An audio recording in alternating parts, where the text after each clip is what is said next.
ആകാശവാണി.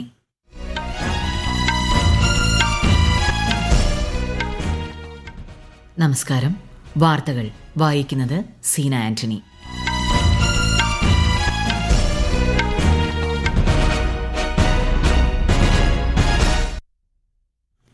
പ്രധാന വാർത്തകൾ.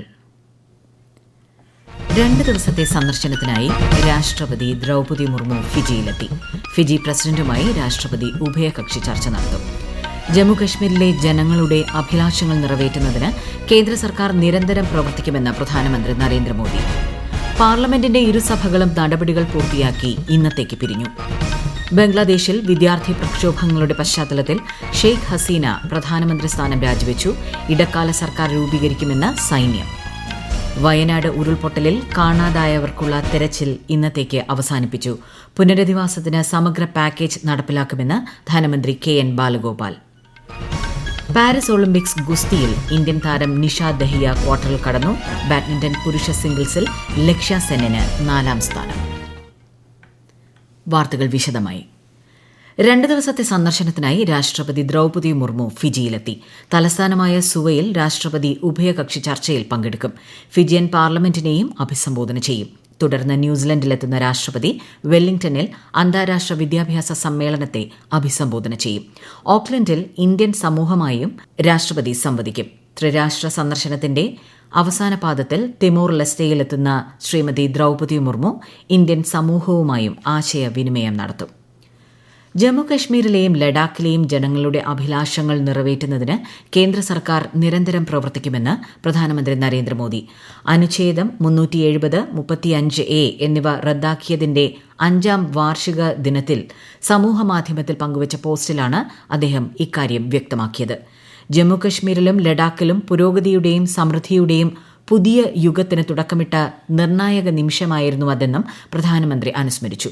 ജമ്മുകശ്മീരിൽ ജനാധിപത്യം ശക്തിപ്പെടുത്തുന്ന തീരുമാനമായിരുന്നു അനുച്ഛേദം 370ന്റെ റദ്ദാക്കലെന്ന് കേന്ദ്ര ആഭ്യന്തരമന്ത്രി അമിത്ഷാ അനുസ്മരിച്ചു. പാർലമെന്റിന്റെ ഇരുസഭകളും നടപടികൾ പൂർത്തിയാക്കി ഇന്നത്തേക്ക് പിരിഞ്ഞു. രാജ്യസഭയിലെ ശൂന്യവേളയിൽ വിവിധ വിഷയങ്ങളാണ് എംപിമാർ ഉന്നയിച്ചത്. ഗൾഫ് രാജ്യങ്ങളിലേക്കുള്ള വിമാന നിരക്ക് വൻതോതിൽ വർദ്ധിച്ചതായി കേരളത്തിൽ നിന്നുള്ള കോൺഗ്രസ് MP ജബി മേത്തർ ഉന്നയിച്ചു. ബംഗ്ലാദേശിൽ നിന്ന് പശ്ചിമ ബംഗാളിലേക്ക് എത്തുന്ന അഭയാർത്ഥികളുടെ വിഷയം ആശങ്കാജനകമാണെന്ന് BJP MP സമീക് ഭട്ടാചാര്യ അറിയിച്ചു. 167 രാജ്യങ്ങളിലെ പൌരന്മാർക്ക് ഇലക്ട്രോണിക് ട്രാവൽ ഓഥറൈസേഷനുള്ള വിസ സൌകര്യം ഇന്ത്യയിൽ ലഭ്യമാണെന്ന് കേന്ദ്രമന്ത്രി ഗജേന്ദ്ര സിംഗ് ഷെഖാവത്ത് ലോക്സഭയിൽ അറിയിച്ചു. 30 നിയുക്ത അന്താരാഷ്ട്ര വിമാനത്താവളങ്ങളിലൂടെയും 6 പ്രധാന തുറമുഖങ്ങളിലൂടെയുമാണ് ഈ സൌകര്യം ലഭ്യമാക്കുന്നത്. വിനോദസഞ്ചാരം, മെഡിക്കൽ, വാണിജ്യ, വ്യാപാര ആവശ്യങ്ങൾ എന്നിവയ്ക്കായി ജപ്പാൻ, ദക്ഷിണ കൊറിയ, UAE എന്നിവിടങ്ങളിലെ പൌരന്മാർക്ക് വിസ ഓൺ അറൈവൽ സൌകര്യം ലഭ്യമാണെന്നും അദ്ദേഹം അറിയിച്ചു. രാജ്യത്തെ അസംഘടിത മേഖലയിലെ 50 ലക്ഷത്തിലധികം തൊഴിലാളികൾ പ്രധാനമന്ത്രി ശ്രം യോഗി മാൻധൻ പദ്ധതിയിൽ അംഗങ്ങളായതായി കേന്ദ്ര സഹമന്ത്രി ശോഭ കരന്ദലാജെ ലോക്സഭയിൽ അറിയിച്ചു. കഴിഞ്ഞ മാസം അവസാനം വരെയുള്ള കണക്കുകളാണിത്. ഏറ്റവും കൂടുതൽ തൊഴിലാളികൾ പദ്ധതിയിൽ അംഗങ്ങളായത് ഹരിയാനയിലാണെന്നും ശ്രീമതി ശോഭ കരന്ദലാജെ അറിയിച്ചു. രാജ്യത്ത് LPG റീഫില്ലുകളുടെ വിതരണം ഉറപ്പാക്കാനും പുതിയ കണക്ഷനുകൾക്കുമായി 50 കോടിയിലധികം സിലിണ്ടറുകൾ ലഭ്യമാണെന്ന് കേന്ദ്ര പെട്രോളിയം പ്രകൃതിവാതക സഹമന്ത്രി സുരേഷ് ഗോപി. പാചകവാതക വില അന്താരാഷ്ട്ര വിപണിയിലെ വിലയുമായി ബന്ധപ്പെട്ടിരിക്കുകയാണെന്നും അദ്ദേഹം രാജ്യസഭയിൽ എഴുതി നൽകിയ മറുപടിയിൽ പറഞ്ഞു. ഈ വാർത്തകൾ ആകാശവാണിയിൽ നിന്ന്.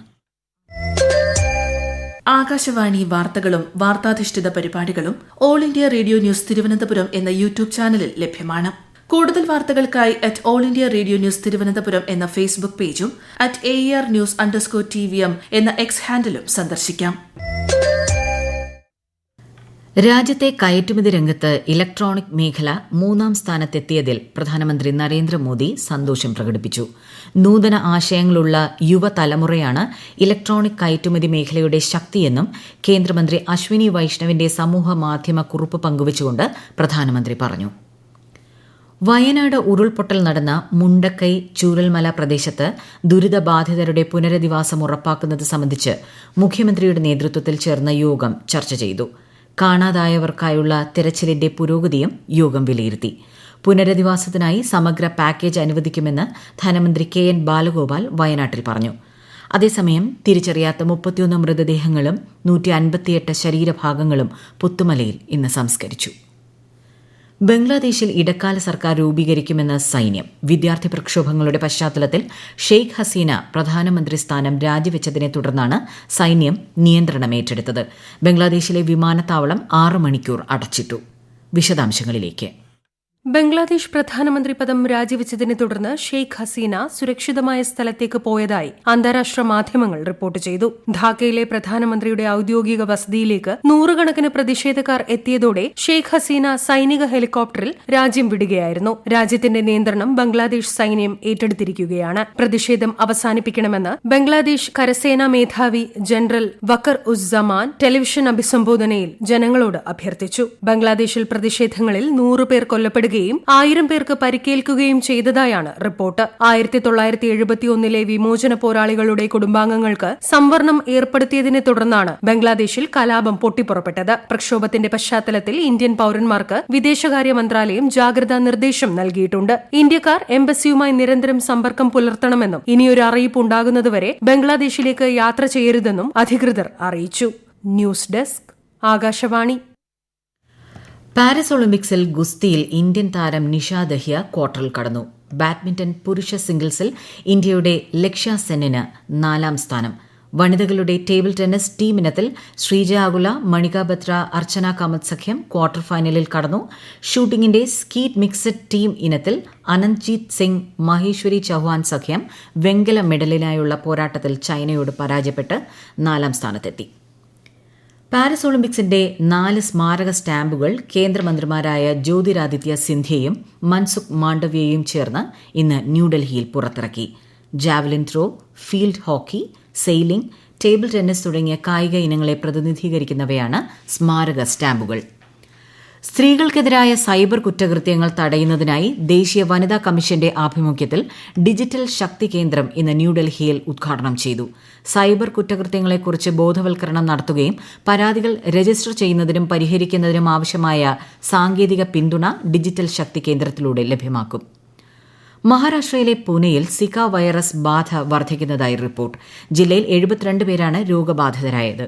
പൂനെ നഗരത്തിൽ മാത്രം 65 പേർക്കാണ് രോഗം സ്ഥിരീകരിച്ചത്. വൈറസിനെതിരെ ജാഗ്രത പാലിക്കാൻ അധികൃതർ പ്രദേശവാസികളോട് അഭ്യർത്ഥിച്ചു.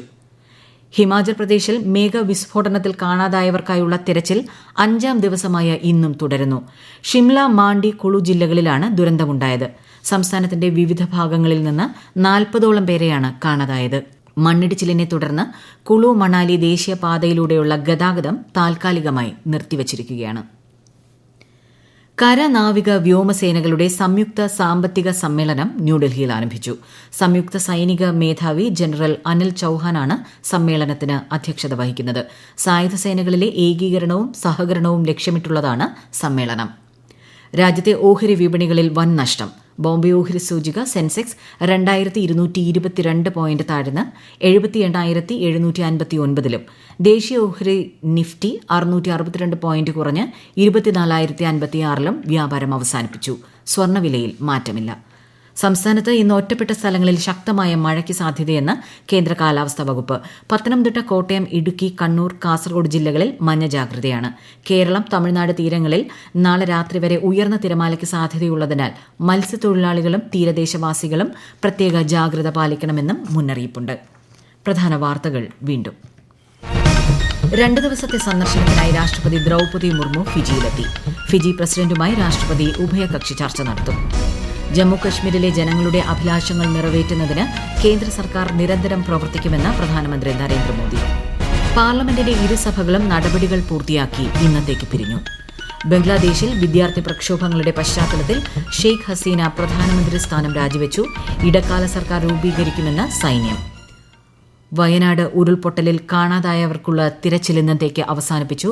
പുനരധിവാസത്തിന് സമഗ്ര പാക്കേജ് നടപ്പിലാക്കുമെന്ന് ധനമന്ത്രി KN ബാലഗോപാൽ.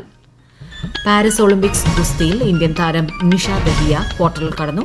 ബാഡ്മിന്റൺ പുരുഷ സിംഗിൾസിൽ ലക്ഷ്യ സെന്നിന് 4ാം സ്ഥാനം. വാർത്തകൾ കഴിഞ്ഞു. അടുത്ത വാർത്താ പ്രക്ഷേപണം രാത്രി 8:35.